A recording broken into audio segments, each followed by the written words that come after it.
Hello， 各位大家好，这边是须弥大千第二只 BOSS 混沌赤木的攻略。我们一样先把难度开满，打得越快分数越高。这次主播还没练好，减伤盾又很吃配置。方村有玩家想分享的，欢迎留言给主播。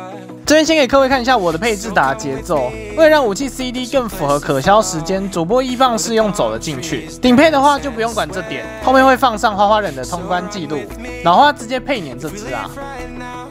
飞斩起手的话，要跳在一定的高度，配合飞斩之力开大一套灌完。这边太低会被棒子敲到，太高输出会打不满。控好高度后，各位可以先发呆一下。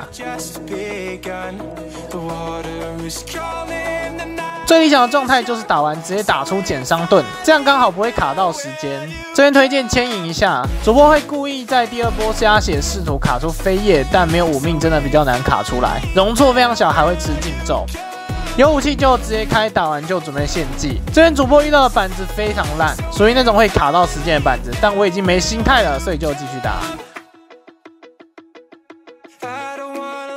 接力落青，这个板会有遁地，所以需要扣一下大招。这边先压一下血量，开大，直接打到跳劈。这边我是留到副手加连吸，主因是我没有滴水，所以留哪个都还好。书写跳劈兔，257秒的时候会是可消的，总之这时候要尽量刷能量。这把因为前面板子被卡到时间，但主播还是勉强刷了一下。跳劈固定会来3波能量板，使用副手刷一下再开个连吸。主播目前 P2 还没有练，所以还在瞎躲，等之后练好可能方寸才有戏。这边就继续等武器 CD。可是很不巧的就是这个板子我也不会，2棒是有带寒冰的，总之不会躲就炸寒冰。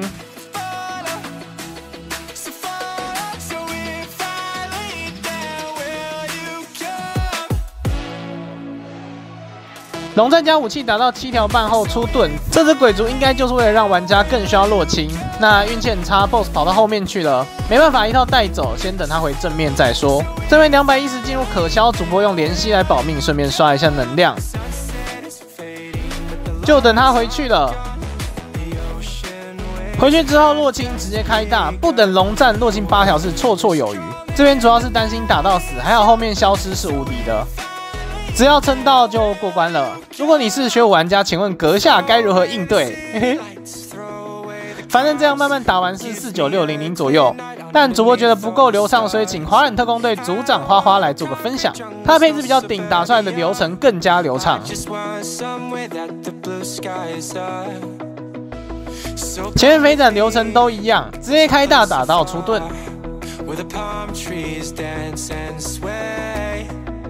So run with me. If we leave right now, we might make it in time. 最不一样的是他不想受伤，主手带风信，不知道是不是因为没抽的关系。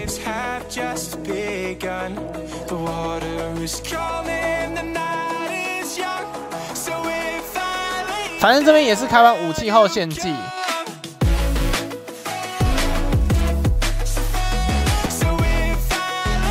再来就是感受金钱力量的时刻，落青出来滴水加大招，一样打到跳劈。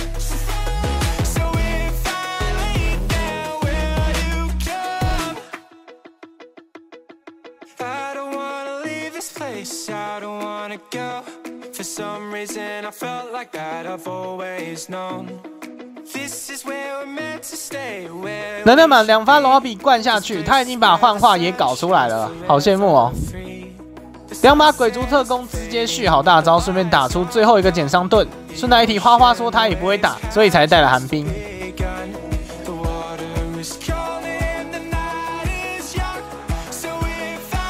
滴水给了冰冻，刚好救了落青1命，然后大招输出肯定是够的，直接开大抬走。主播有空再来试一下我的配置够不够，如果够，搞不好能学半套花花打法。他这套打完就接近5万分了。那这部影片就到这边，感谢花花人愿意分享记录。总之记得点赞、订阅、分享，我们下部影片再见，拜拜。